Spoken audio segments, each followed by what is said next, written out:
Welcome to the Slop Farm. Enjoy the video. You'll start by physically connecting and positioning your tools. Plug the keyboard or pair the mouse, then confirm the power light.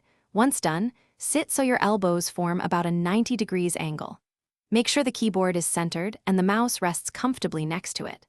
Open Settings or Control Panel and install recommended drivers. This ensures the hardware communicates correctly. Once drivers are present, test basic keys and a cursor movement to confirm the initial setup is working as expected. Next, you'll tune how the devices respond. In mouse settings, change pointer speed and double-click rate until movement feels natural. Make small increments and test. For the keyboard, select your layout and tweak key repeat delay and repeat rate to avoid accidental repeats.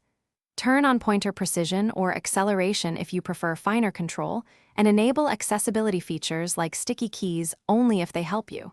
As you adjust, try realistic tasks, typing a sentence and dragging files to validate each change. Finally, integrate advanced usage and maintenance into your routine. Learn core shortcuts to speed work, copy, paste, undo, and application switching, and customize hotkeys if supported. This reduces repetitive mouse trips. Clean the mouse feet and keyboard keys monthly and replace batteries or recharge when responsiveness drops.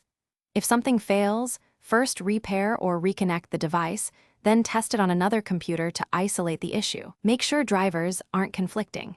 If problems persist,